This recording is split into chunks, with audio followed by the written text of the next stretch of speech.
नमस्ते प्रणाम, मैं हूँ आपकी वंदना। स्वागत करती हूँ आरती अर्चना यादव, अर्चना यादव 477 चैनल पे आप सभी का स्वागत है।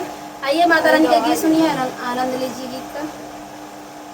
मैया ओढ़ चुनरिया